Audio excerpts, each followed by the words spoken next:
There has been some exciting news in the field of traffic operations and safety, especially for engineers who are working in Texas. So recently, Texas Department of Transportation has released a new guidelines called Traffic Safety Analysis Procedure Manual, or TSAP. We are planning to create a series of videos that goes through these guidelines and provide our personal views, comments, and discussions based on the understanding we have.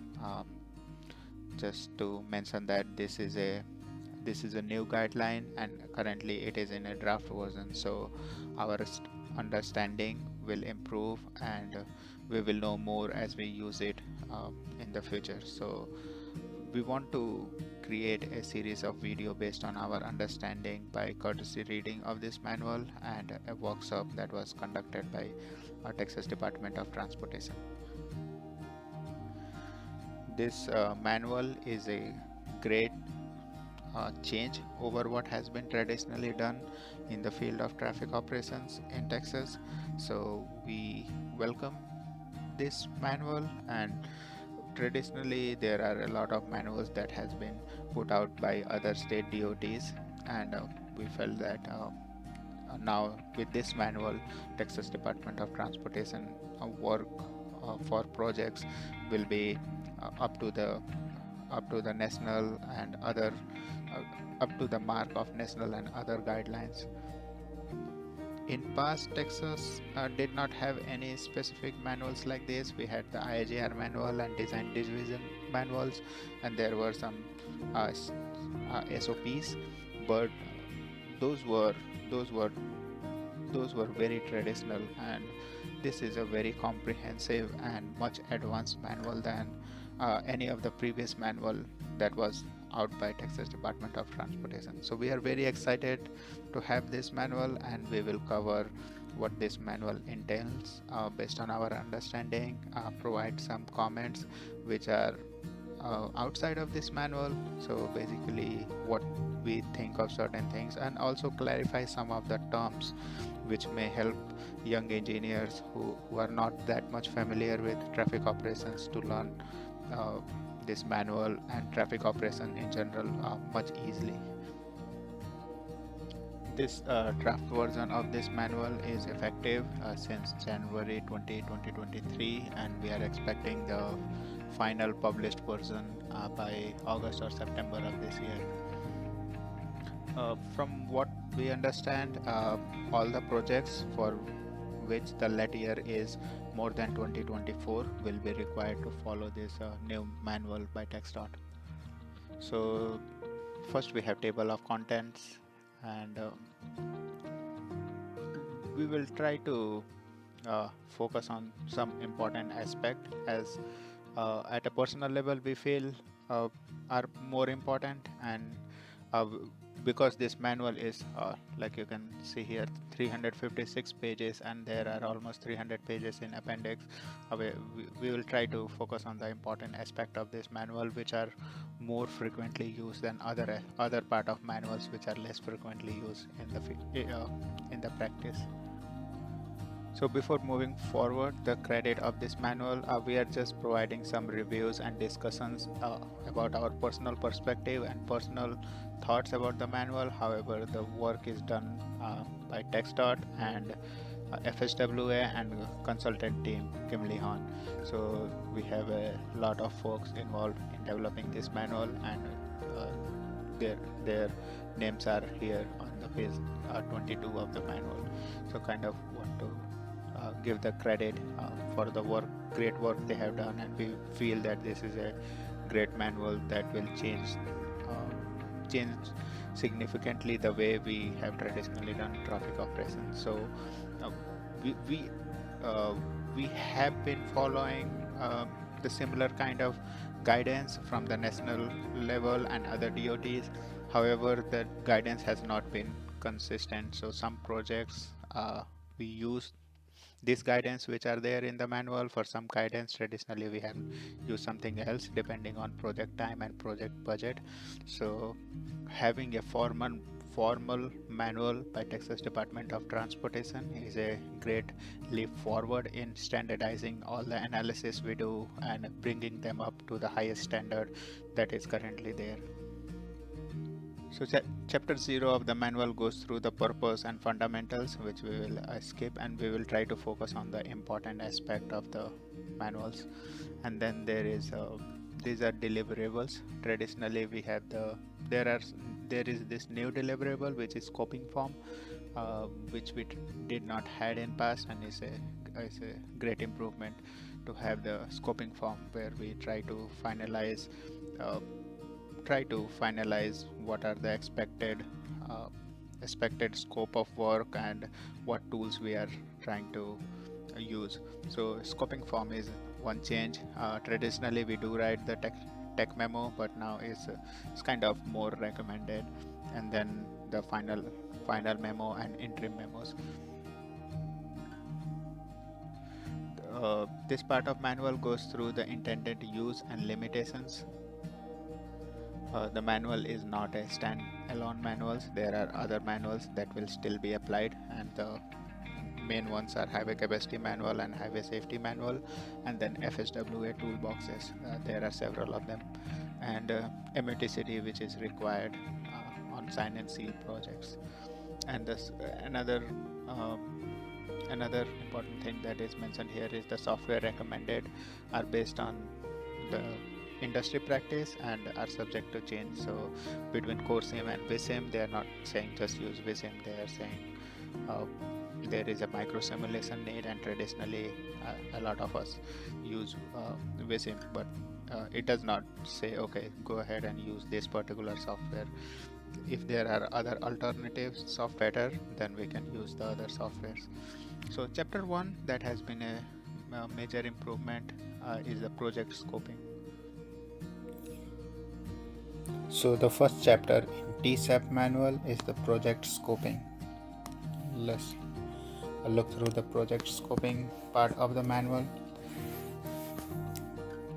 So it is recommended that a scoping meeting be scheduled on the onset of project to outline the traffic and safety procedure. So this chapter specifically talk about the scoping of the project. Scoping is a very important element of any project or contract, because scoping defines what tools we are going to use and how the analysis is going to perform, which in terms defines time and budget. So for a project, usually time and budget are two most divided part. So majority of time engineers can perform all the tasks that are needed, but it's very challenging to get it done within the time and budget. So it's very important to get the scoping correct at the beginning of projects, so that we don't run out of time and budget for the projects. So scoping is a very important part to understand what is expected out of that project, not only for traffic operations and safety, also for every element that is involved in a contract. It's very important to get the scoping correctly, especially for traffic and safety, because for traffic operations, as we know, is a dynamic thing. So if some parameters changes or some approach changes, then the entire result changes. So it's very important, specifically for traffic operations point of view, to get the scoping and tools and approach all set up and all agreed upon the beginning of project. For example, if we are going to do forecasting, and we are going to do forecasting in a certain way, and during the project some things changes, then based on the forecasting, if some number changes, then the entire traffic volume forecast for entire project usually changes. Then our traffic operations will change and safety analysis will change. So especially in the traffic operations and safety analysis field, as compared to PSNE project, where we do signal designs, ITS, pavement marking, where individual elements can be fixed. In traffic operations and safety, mostly all the elements are interconnected with each other. So if we do not get all the elements and our assumptions correctly in the beginning, then it will become a big drain on time and budget. So scoping is very important from the contract perspective, and to get the expectations set correctly, and the expectations of all the stakeholders that are involved in the project. So scoping meeting from the perspective of traffic operations and safety. So it is recommended that a scoping meeting be scheduled on the onset of a project, which is beginning of the project, to outline the traffic and safety analysis procedure. So to help with this scoping, we have this guideline, which is traffic and safety analysis procedure manual. So at the beginning of project, we should have a scoping meeting where we discuss all the elements that are going to be included in the project. The purpose of scoping meeting is to affirm and refine the scope of work with performing organization. So performing organization typically at TxDOT divisions, our TxDOT project manager and consultant. It is suggested that all elements of the analysis methodologies are considered by performing organization. Performing organization here refers to the consultants who are going to do the work prior to the scoping meeting, which can be accomplished by filling out the scoping form. So it is suggested that all the elements of the project are kind of discussed and agreed upon before the scoping meeting, and those can be discussed through a new form that has been released by TxDOT. It's called scoping form. Scoping form is provided in appendix, and we will go through scoping form very soon. So see Appendix B, Section 1 for scoping form. This scoping form needs to be discussed between the consultant and TxDOT project manager. So we have TxDOT project manager and consultant, and they both need to discuss individual elements on approach and tools that will be used for the projects, and then they need to sign that scoping form. A scoping form is intended to serve as a project guidance document prepared by performing organization prior to the onset of project. Fill out the scoping form as completely as possible before the scoping meeting and update it throughout the project development as needed. So the guidance is to fill out the scoping form before the project starts and at the onset of project meeting, and if there are changes when we are working on project, then fill out it again and keep it as a live document on which tool did we start with and which tool we did end up using, which tools and procedure we end up using during the project. Because of the time and budget constraints, majority of the time we kind of follow what is already written in the contract. Our contract defines how much time and budget we will get. So once the scope is set, it's very difficult to switch the approaches during the project. So even though it's mentioned here that scoping form will create a living document from past experience in the field, usually we do not go and change the approach. If needed for a project, we can go and change the approach, but majority of the time the contract already includes the scope and time and budget, and given the limitations of time and budget, it will be unusual to change it, but not impossible. So many times, let's say we work with synchro analysis and there is a queue forming, and then it necessitates a VSIM analysis, then we can ask for supplemental, and then which can change the scope. So there is something called supplemental analysis in the field of traffic operations or in terms of contract. So usually a supplemental analysis supplemental analysis is done when the findings of the current analysis are not what we expect, and then there are further analysis needed. So when we need the supplemental analysis, then the scoping form and the revised scoping form will become more important. So just to repeat, the guidance here is to fill out this, discuss the elements first, discuss the approach and tools. Then the second step would be, this will be a series of meetings or emails where we discuss what approach and tools that are needed for the project. Then the second one would be fill out the scoping form, and based on the elements we are trying to fill out, that will facilitate the discussion of project and scope. Fill out scoping form, and it's a pretty detailed scoping form.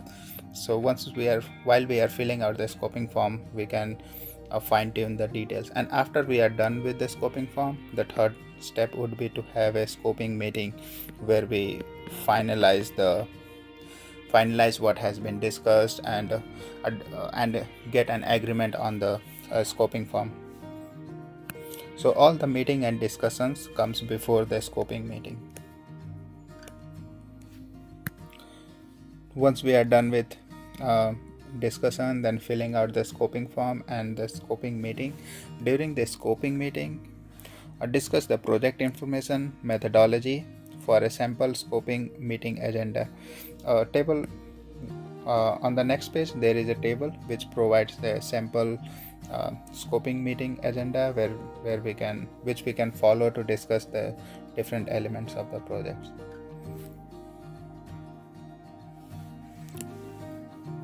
So on the next page, we have a table which kind of gives the detail on what we can include within the scoping agenda. So project descriptions, preliminary data, and other things. We will go through the scoping form and each of the element one by one. So next is, it is recommended that the analysis procedure be agreed upon by TxDOT manager, which is our TxDOT PM, who is the primary contact person from the TxDOT side on most of the projects. So TxDOT PM, then the performing organization, which is the consultant, and other TxDOT groups, division, and districts which may be involved. So TxDOT PM usually represents a district PM. And by divisions, several times when we do the traffic operations and safety analysis, we need some approval, or we need to send our reports to specific divisions.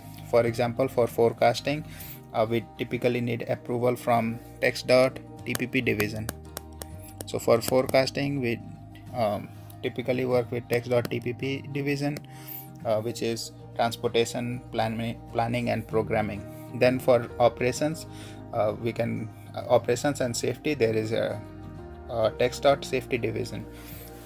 So there are different divisions that specialize in certain areas, and depending on the project requirements, we might need their approval or agreement on certain things. So at minimum for a project, there should be agreement between TxDOT PM and the consultant, and then there may be other stakeholders involved, which could be different divisions of TxDOT, different districts, and for IAJRs, which is interstate related projects, federal FHWA, Federal Highway Administration. So it is suggested that unresolved project scoping element be documented in the scoping meeting and later in methodology memo.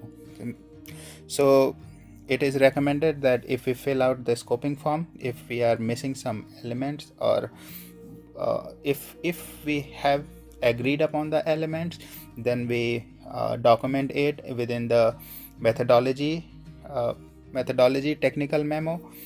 And if we are not if we have not agreed upon certain things, then that should also be discussed in the memo. So methodology memo just goes through what has been agreed upon, what approach will be taken, how the analysis will be done, and let's say for the traffic operations analysis, we will use synchro, and we will do the intersection analysis like this, we will use these guidelines. All those details are discussed in the methodology memo, and we typically get approval from TxDOT before working on a project, so that everyone is on the same page on what to expect out of the analysis and what procedures will be used. This also helps us to get a good idea on how much time and budget that will be needed to perform the task.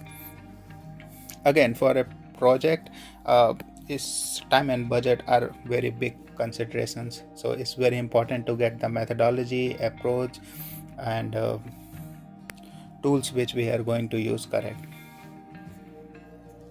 The methodology technical memorandum is intended to serve as a summary of scoping form and provide additional information such as unresolved project scoping elements. It is recommended that performing organization prepares the methodology technical memo. Methodology technical memo is usually done after the project has started but before the actual work has started. So it just goes through different approaches that as a consultant we are trying to take, and share it with TxDOT project manager. An outline of methodology technical memorandum is found in appendix B, so we will look at this one in detail as well. After the scoping meeting, it is recommended that the performing organization, which is consultant, share notes and final scoping form which reflects the revised methodology with TxDOT project manager. So after the scoping meeting, it is recommended that the consultants share the revised scoping form. So if there are any comments during the scoping meeting, then the scoping form can be revised and finalized. So in some sense, the scoping meeting is a step to finalize the scoping form, and after the scoping meeting, the intent is to come up with a approach and scope and fee that will be used for project and finalize it. This is the project scoping form which has been discussed on the page 1 of chapter 1.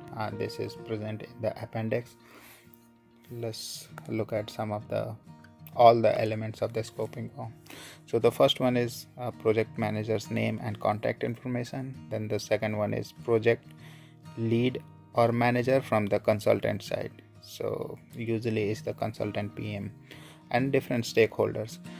For if you are working on IAJRs, then one of the stakeholders will be FSWA, and then there may be other stakeholders for the projects. Maybe a city is involved, sometimes county may also be involved. Project name, project CSJ. All the projects in Texas have a unique CSJ's IDs, at least one, sometime more than one. District, which is TxDOT districts, city and county. Project overview, just some small description of the project, where the project is located and what type of project it is. On the project overview, we can also mention the type of project. So the way type of projects are defined in TSAP manual is at a high level there are planning projects. Then after planning is done, then there are schematic level projects. After schematic is done, there is PSNA and specific traffic related projects. So PSNA projects are operations and safety related projects. So we can mention those things under project overview. Then project development stage. So that's the one I just mentioned. So whether it's a planning project or preliminary schematic.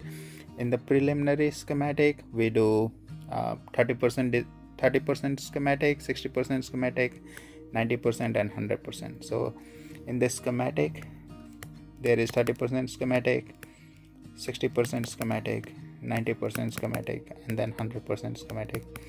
After 100% schematic is done, then it goes to PSNE projects, where more details needs to be provided. And in the PSNE projects as well, there is 30%, 60%, 90%, and then 100% submittals. So PSNE projects are project specification and estimates. At PSNE level, the finer details are drawn. For example, pavement marking and each individual elements of controller, and it's a very detailed level kind of schematic. So after schematic, all the fine details on where each line of the roadway will go comes under PSNE. And then multi-level and others. Level of details, whether the study is sketch level or microscopic. Sketch level is generally used for planning projects, and usually they are, let's say, 20 miles, more than 20 miles, and most of the sketch level projects are done at a regional level. So we have discussed these things in one of our presentation, which is chapter 1 of the video series we have. Then SCM based, which is mesoscopic, then micro simulation. Scope of work, whether it's a new roadway or whether we are adding capacity or operational analysis. Majority of the time in the projects I have worked on, we usually have added capacity. So a corridor is generally being upgraded from, let's say, 1 lane to 2 lanes or 2 lanes to 3 lanes in each direction, and that's majority of our projects are. Sometimes we have the in the planning project, there are 3 kind of planning projects. One is corridor study, one is feasibility study, and one is route study. TxDOT planning projects are generally classified into 3 categories. One is corridor study, feasibility study, and route study. So those are here. And then some projects are driven by safety, which are safety projects. Then we have toll feasibility projects, which are TNR studies and other studies. So these are different kind of projects that we do. In majority of the time, either we are doing any of the planning projects, which are corridor study, feasibility study, and route study, or we typically do at the schematic level, we do added capacity projects. Sometimes new roadway, but mostly added capacity. Analysis year and peak period. So at the beginning of project, generally the one information we have is the let year or let date. Let's say a project is going to be let in 2031, then we have to estimate how long the construction will take, and this information is generally provided by TxDOT PM. So let's say it takes 3 years for construction, then our opening year would become 2031 plus 3, 2034. So at the beginning of project, majority of time it's not very clear on what the opening year needs to be. So many times we have let year information, many times we directly have opening year information, but it's something we need to get at the beginning of project, and we do not always have that information. So opening year, let's call it 2034. Existing year is the year in which we are going to collect the data. That will be our existing year. So existing year is the year of data collection, or year of the analysis as well. So let's say we collect the data and we are going to do analysis next year, then if we are going to use the existing year as the next year, then we can grow the data collection. So generally existing year is same as the data collection year, but not always, but majority of time. Design year is usually the opening year plus 20 years. So if 2034 is the opening year, then 2054 would be design year. Interim year is some in between opening year and design year, usually 10 years ahead of opening year. So 2044 maybe our interim year. Let date is what I mentioned. Usually let date information is available, and opening, design, and interim years are kind of we need to discuss certain things to get that information and finalize that information. Several times what may happen that let year is fixed, but the estimated construction time goes up, so our opening year changes. That's not very common, but it has happened where the let year does not change as much as the opening year. So sometimes we have the late year, but estimated years of construction changes, or usually it's very difficult to actually calculate the years of construction for several projects. So year of construction, when we ask for that information, we may get a number like 3 or 4 years. So it may take 3 or 4 years for construction. So we need a final number, whether it's going to take us 3 years or whether it's going to take 4 years. So depending on how project progresses and how what are the elements and challenges that are anticipated, the construction number of years for construction may also change. So opening year may change. So that's something to remember. Then AM and PM peak hour or period, we usually do not have this information at scoping stage, so we can just write to be decided because we have not collected the data yet. However, what we can do is we can look at stars2 TxDOT website, where they collect 15-minute data for a lot of roadways in Texas, and we can tentatively write something here. But during the project, if we collect the data and that changes, then we should be using the AM and PM peak hour from the actual counts. So it's from what I think we can write to be decided, because the AM and PM peak hour and peak period can be best decided with the data collection. Crash and data analysis is usually recent 5 years. So recent 5 years. Background factor that may influence the project. So these are project constraints, planned roadway improvements, planned developments, which we get from TIS studies or from the MPO plans. Need IAJR, project funding status, and other applicable project conditions. So these are some more details about the project. Planned constraints can be provided by TxDOT PM. Planned roadway improvements, we usually get it from different studies that are planned in the area. One great source of getting the planned roadway improvement is TxDOT project tracker. TxDOT project tracker website. We usually look at this TxDOT project tracker website at the beginning of our project to see what are the different projects that has been planned. Another good source is travel demand models, and then there are different MPO plans.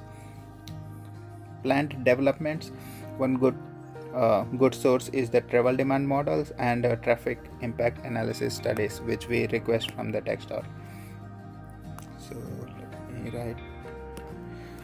So planned developments, we usually get it through TIAs that are being done in the area, and travel demand models and MPO plans. Preliminary project schedule, attached schedule. So that's something a consultant PM takes care of. Existing traffic data. So we usually collect the start to historical traffic count. Depending on whether we are going to collect data or not, we may use K and D factors for planning studies. But typically when we have the data, then we do not collect the K and D factors from stars 2. So historical traffic count, K and D factor, even though we can collect it, if we have collected the data, their use will be limited. Then T factor is the heavy vehicle or truck percentages. From stars 2, we can get the heavy vehicle for 24 hours. It should be noted that a number of trucks during peak hours are usually lower than 24 hours, and that number can vary usually varies between 50% to 70%. So if during 24 hours from stars 2 we see a truck percentage of 20%, then during peak hour we can use, let's say, 70%. 70% of 24 hours is during peak hours, so we can use 70% of 20%, which is 14%. So we can assume that 14% of vehicles during peak hour will be trucks. So that's the use of T factors, but it should be we should remember the difference between 24-hour T factor versus peak hour T factor, which we have discussed in chapter 3 chapter 2 of the video series we have. Then we have site observations, travel times from all data sources, big data sources like NREX. Travel time here is referring to the travel time, the data we can collect in the field using third party consultant. Then NPM RDS. NPM RDS is we have to apply for a project. So if we are working on a state project, we can apply for a RITIS account, and we can get access to NPM RDS platform, where we can select the corridor and get many kind of information such as travel time, and there are travel time, travel speed, and we can look in past as well. At the similar thing what NREX does. So what NREX does, we can get the same or similar information with NPM RDS. TxDOT has a contract with NREX, which provides the basic tools for free to consultants, and some of the important tools they have is the travel time, congestion, and bottleneck.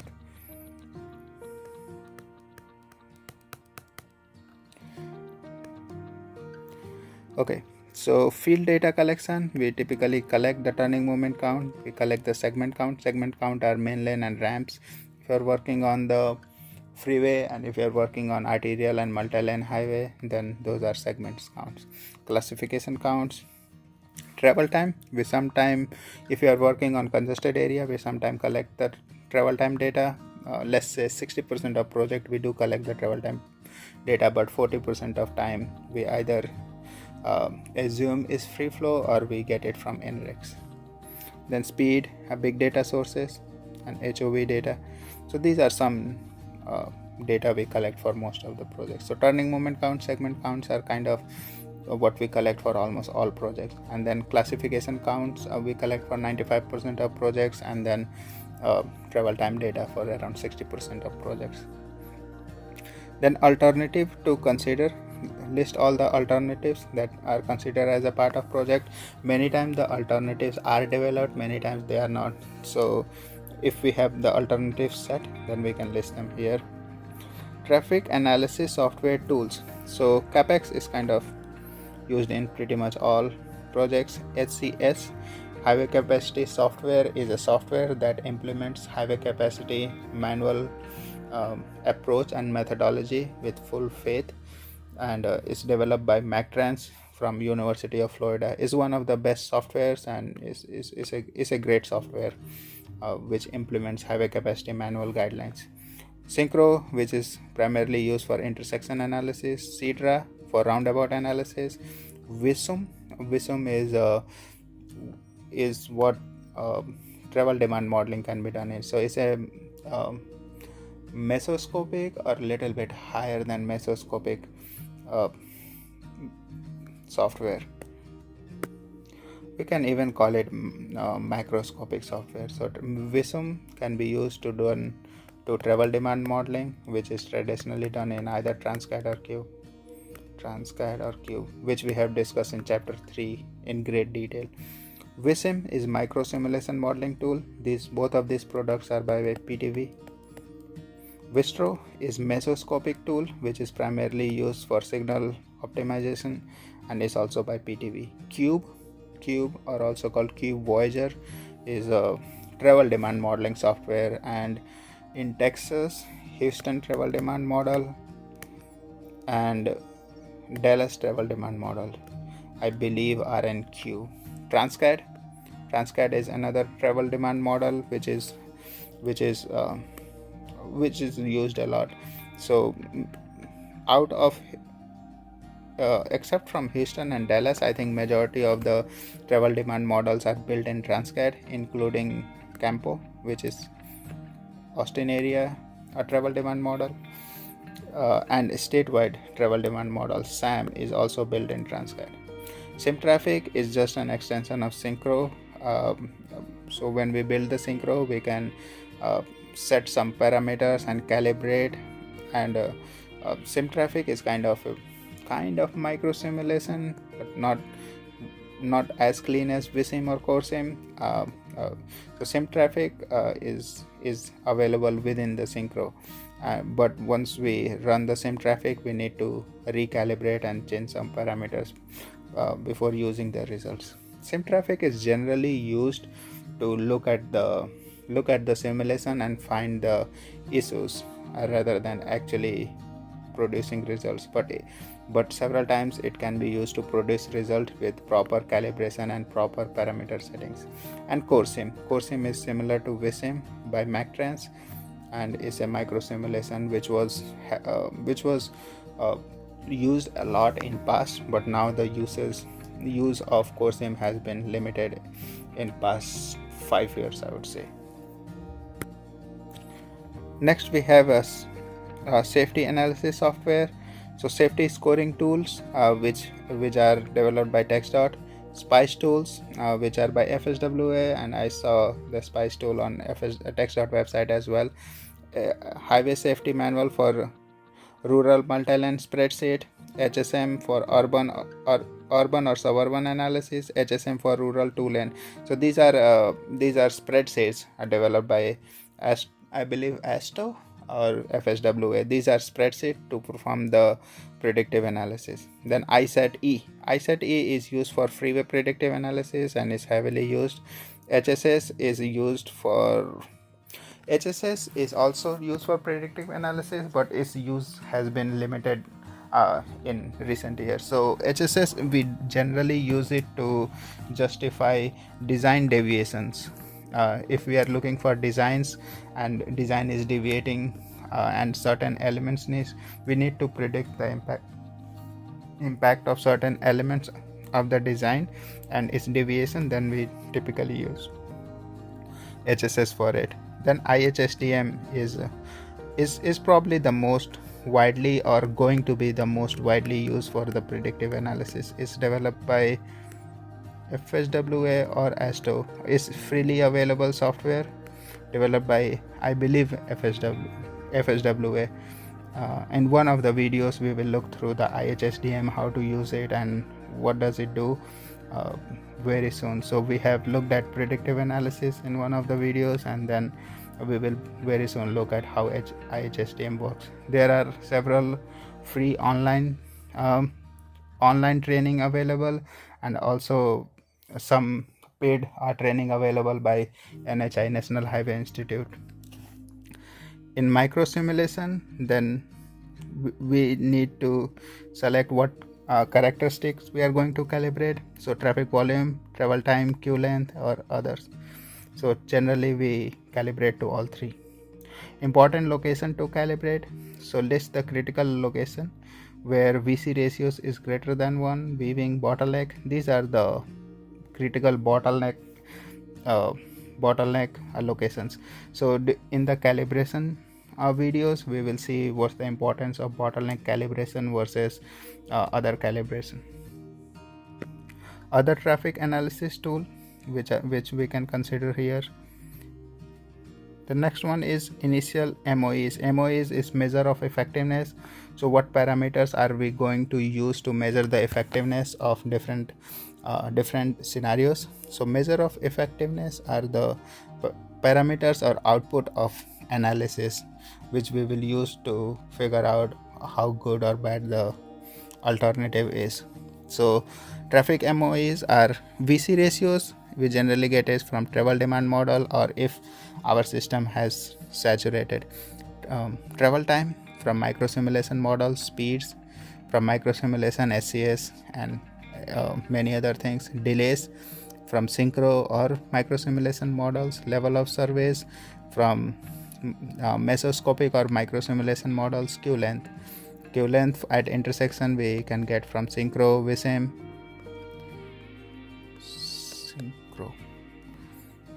Trip reliabilities are relatively newer concepts, and We usually get the trip reliability from GPS based data processing directly from NRICS, or there is a new FSWA guideline on looking at reliability.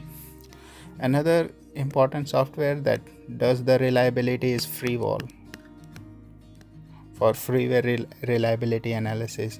Also, highway capacity software HCS also has a package on the reliability. Safety MOEs, which is crash frequency, crash severity, crash rate.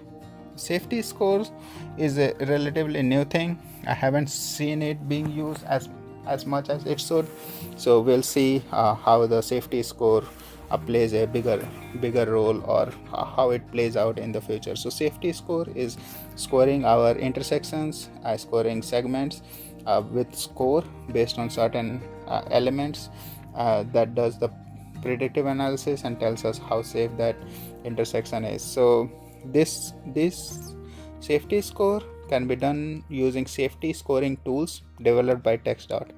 So there are safety scoring tool available on TxDOT website, which can be used to do the safety scores.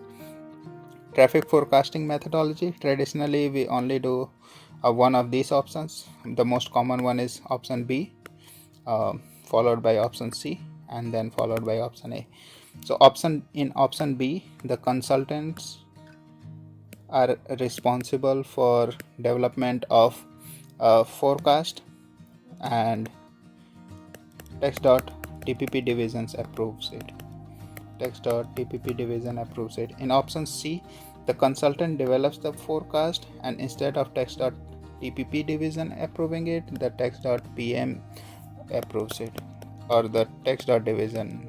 TxDOT, let's say, design division or the local TxDOT districts approves it. So it does not go to TxDOT TPP. In option A, the forecast is developed by TxDOT TPP,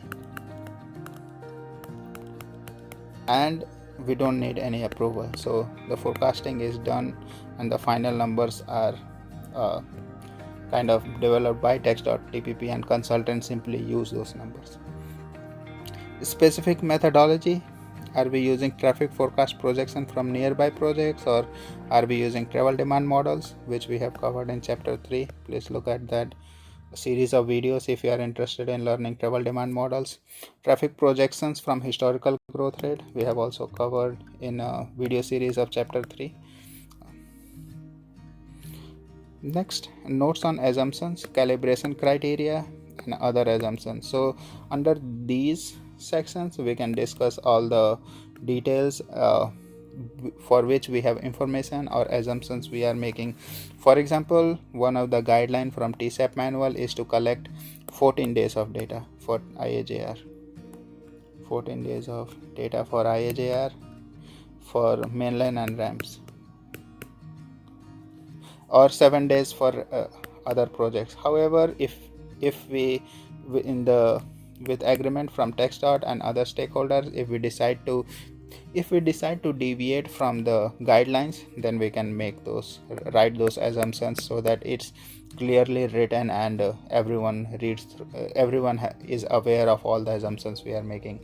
So if instead of collecting 7 days of data, we are collecting only 2 days of data, then we can write those assumptions here that because of the budget and time limitations, we are deviating from the guidelines. So I think this other assumptions field is primarily to note down all the assumptions and all the deviations from the standard procedure. Then this needs to be signed by project manager from TxDOT and need to be signed by consultants, PM, and other divisions if necessary. So this is all about the scoping form. It's a very great initiative, and it's a great approach to set many things at the beginning of the project, so all the surprises during the projects can be limited. And it also helps to define it helps with two things. First of all, it brings down the work to high standard, so that consultant and TxDOT can see what are the different options that are currently being used in industry, and whether if we are doing something, why we are doing it, if we are not doing something, why we are not doing it. And then it fixes the approach and helps us to reduce the deviation from budget.